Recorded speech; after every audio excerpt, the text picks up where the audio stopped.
Hello friends, welcome to study 14 आज के video में हम डेली करंट अफेयर से 2024 को कवर करेंगे, जिसमें 13 जनवरी 2024 से रिलेटेड जितने भी इंपॉर्टेंट करंट अफेयर्स के क्वेश्चन हैं उनको हम डिटेल से कवर करेंगे। तो आज का हमारा पहला क्वेश्चन है, 27वां राष्ट्रीय युवा महोत्सव किस शहर में आयोजित किया जाएगा? राइट आंसर है नासिक, महाराष्ट्र के अंदर। तो अभी हाल ही में प्रधानमंत्री नरेंद्र मोदी ने 12 जनवरी को महाराष्ट्र के नासिक में 27वें राष्ट्रीय युवा महोत्सव इसका उद्घाटन किया और देश के युवाओं को ये संबोधित करेंगे। इस वर्ष राष्ट्रीय युवा दिवस कई सरकारी विभागों के सहयोग से भारत भर के जिलों में युवा मामले विभाग के सभी क्षेत्रीय संगठनों के द्वारा मनाया जाएगा। यहीं पे बात की जाए कि 12 जनवरी 2024 को स्वामी विवेकानंद इनकी जयंती है और इसे राष्ट्रीय युवा दिवस के रूप में मनाया जाता है। यदि इस बार के इसके राष्ट्रीय युवा दिवस 2024 की थीम की बात की जाए तो ये थीम है उठो, जागो और अपने पास मौजूद शक्ति को पहचानो। तो ये हो जाएगी राष्ट्रीय युवा दिवस 2024 की थीम।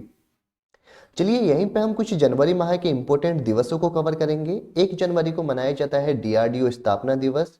4 जनवरी को विश्व ब्रेल दिवस मनाया जाता है। 5 जनवरी राष्ट्रीय पक्षी दिवस।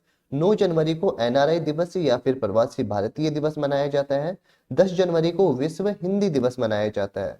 12 जनवरी को मनाया जाता है राष्ट्रीय युवा दिवस और यह स्वामी विवेकानंद की जयंती के उपलक्ष्य में मनाया जाता है।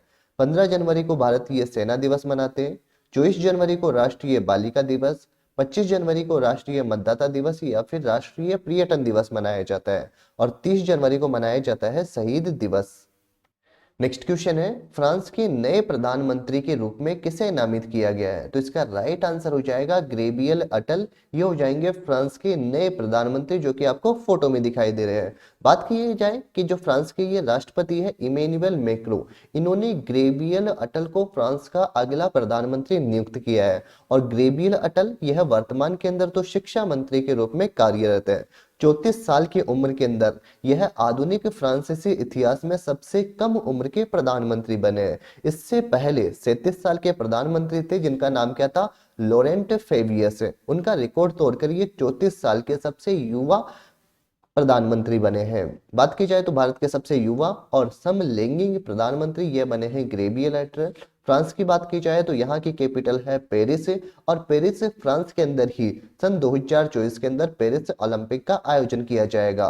करेंसी की बात की जाए तो यहाँ की करेंसी है यूरो और प्रेसिडेंट है इमैनुअल मैक्रोन। नेक्स्ट क्वेश्चन है, आईआईटी मद्रास का नया कैंपस यह किस देश के अंदर खोला जाएगा?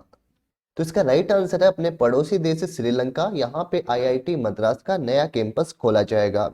बात की जाए श्रीलंका के शिक्षा मंत्री डॉक्टर सुशील प्रेम जयंता ने कहा कि श्रीलंका के कैंडी में आईआईटी मद्रास का नया कैंपस शुरू किया जाएगा। यह प्रस्ताव वित्त मंत्री के रूप में श्रीलंका के राष्ट्रपति रानिल विक्रमसिंघे के द्वारा प्रस्तुत बजट 2024 का हिस्सा था। यहीं पे बात की जाए कि ये जो आईआईटी मद्रास है, इन्होंने नवंबर 2023 के अंदर तंजानिया में अपना कैंपस शुरू किया था और अभी हाल ही के अंदर श्रीलंका के अंदर नया कैंपस खोला जाएगा। नेक्स्ट यहीं पे हम क्वेश्चन से रिलेटेड इंपॉर्टेंट जीके की बात की जाए तो प्रधानमंत्री श्री नरेंद्र मोदी जी के द्वारा उड़िया तो प्रधानमंत्री नरेंद्र मोदी के द्वारा यूरिया गोल्ड मिट्टी में सल्फर की कमी को दूर करेगा।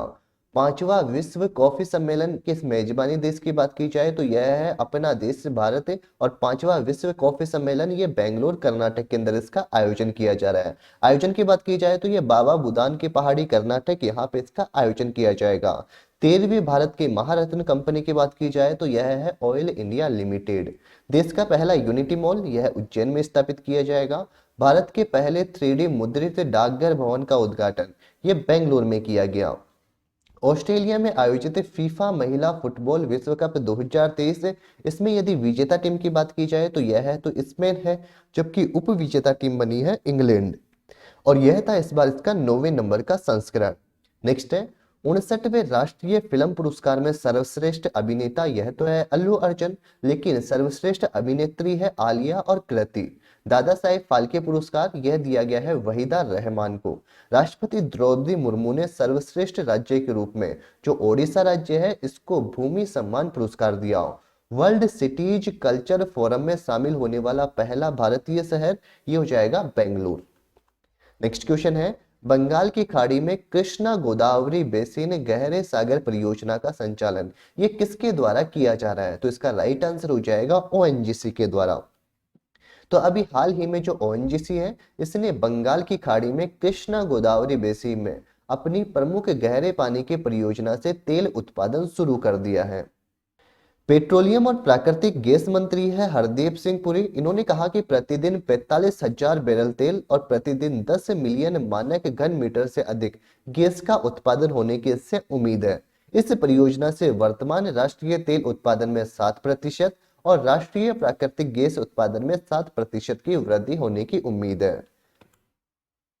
नेक्स्ट यहीं पे हम कुछ इंपोर्टेंट पुरस्कार को कवर करेंगे। साहित्य अकादमी पुरस्कार जिसकी शुरुआत 1954 में हुई थी और ये 24 भाषाओं में दिया जाता है, जिसमें 22 तो संविधान की भाषाएं होगी और उसके अलावा एक तो है अंग्रेजी भाषा और एक है राजस्थानी भाषा। इसके पहले विजेता थे RK नारायण और इनका उपन्यास था द गाइड। जबकि 2023 की बात की जाए तो 2023 के अंदर ये हिंदी में दिया गया है श्री संजीव को और इनका उपन्यास है मुझे पहचानो। जबकि अंग्रेजी भाषा में दिया गया है नीलम शरण गौर को और इनका उपन्यास है रेक्यूम इन रागा जानकी। डॉक्टर ज्ञान चतुर्वेदी इनको दिया गया था 32वां व्यास सम्मान 2023 के अंदर पागलखाना के लिए और जो पुष्पा भारती है इनको दिया गया है 33वां व्यास सम्मान। यह 2024 के अंदर दिया जाएगा यादें यादें और यादें के लिए पुष्पा भारती को। नेक्स्ट क्वेश्चन है हाल ही में निजी क्षेत्र का चंद्र मिशन जिसका नाम क्या है पेरेग्रीन फर्स्ट, इसको किसने लॉन्च किया है? तो यह इसको लॉन्च किया गया है अमेरिका के द्वारा, यानी यूएसए ने अभी हाल ही में पेरेग्रीन फर्स्ट जो कि पहला अमेरिकी निजी चंद्र लैंडर है। बात की जाए यहाँ पे पेरेग्रीन की तो इसको लॉन्च यूएसए के द्वारा किया गया है और यह दुनिया का पहला निजी क्षेत्र का चंद्र मिशन है। इसको वल्कन रॉकेट के द्वारा लॉन्च किया जाएगा और ये जो वल्कन रॉकेट है इसको बोइंग लॉकहीड कंपनी ने बनाया है। जबकि इसके अंदर जो लैंडर है जिसका नाम क्या है पेरेग्रीन, जिसका निर्माण किया है एस्ट्रोबेटिक कंपनी के द्वारा। नेक्स्ट यहीं पे बात की जाए कि राष्ट्रीय अंतरिक्ष दिवस यह 23 अगस्त को मनाया जाता है। क्यों मनाया जाता है? क्योंकि 23 अगस्त के दिन जो भारत का चंद्रयान 3 था इसने साउथ पोल के ऊपर सॉफ्ट लैंडिंग की थी। लूना 25 मिशन इसको रूस ने लॉन्च किया था चंद्रयान के लिए। मंगल ग्रह पर गए रोवर की कमान संभालने वाली भारत की पहली महिला की बात की जाए तो यह है अक्षरा कृष्णमूर्ति और इन्होंने परसिवरेंज रोवर जो था इसकी कमान संभाली थी। चांद पर जाने वाली पहली महिला यह है क्रिस्टीना कोच और यह आर्टेमिस मिशन के द्वारा जाएगी। आर्टेमिस मिशन यह अमेरिका का मिशन है। नेक्स्ट क्वेश्चन है हाल ही में AI ओडिसी इसको किसने लॉन्च किया है? तो इसका राइट आंसर हो जाएगा माइक्रोसॉफ्ट। तो माइक्रोसॉफ्ट के द्वारा अभी हाल ही में AI ओडिसी चैटबॉट इसको लॉन्च किया है। बात की जाए अभी हाल ही में माइक्रोसॉफ्ट इंडिया ने AI ओडिसी पहल इसका अनावरण किया है और इसका लक्ष्य है नवीनतम AI प्रौद्योगिकी के अंदर 1 लाख भारतीय डेवलपर इनको प्रशिक्षित करना है। यहीं पे हम AI से बात की जाए तो ओपन AI चैटबॉट यह है चैट जीपीटी का। बर्ड AI गूगल का है। भारत जीपीटी की बात की जाए तो ये रिलायंस और IIT मुंबई का है। भारत का विश्व का पहला AI संचालित एंटी ड्रोन सिस्टम इसका नाम क्या है इंद्रजाल। खुफिया जानकारी एकत्रित करने के लिए AI आधारित है ओरान विमान जिसको लॉन्च किया है इजराइल के द्वारा। भारत का पहला AI स्कूल यह तिरुवनंतपुरम के अंदर स्थित है जिसका नाम क्या है शांतिगिरी विद्या भवन।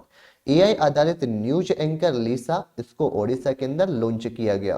भारत का पहला टेलीमानस चैटबॉट की बात की जाए तो इसको जम्मू कश्मीर के अंदर लॉन्च किया गया है और ग्रामीण भारत के लिए AI चैटबॉट जिसका नाम क्या है जुगलबंदी इसको लॉन्च किया गया है माइक्रोसॉफ्ट के द्वारा।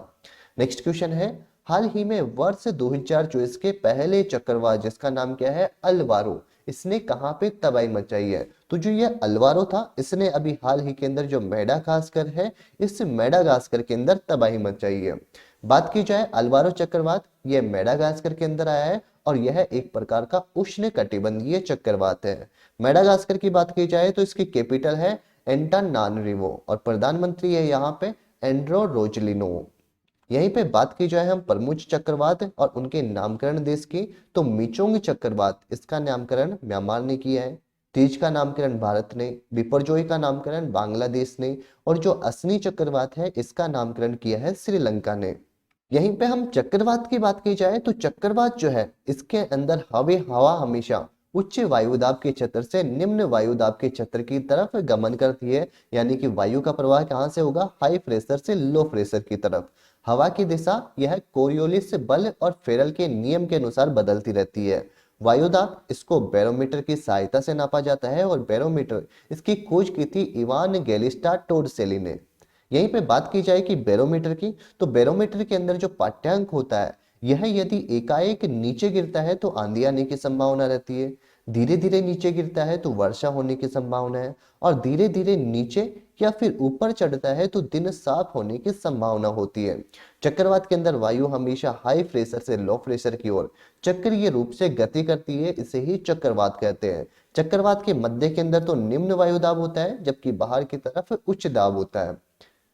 तो यह था आज का हमारा एक इंपॉर्टेंट वीडियो। अगर आपको हमारा वीडियो पसंद आया तो वीडियो को लाइक कीजिए, साथ ही वीडियो के अंत तक बने रहने के लिए आपका दिल से धन्यवाद। जल्द ही मिलेंगे आपसे नेक्स्ट वीडियो में, तब तक के लिए बाय बाय, टेक केयर।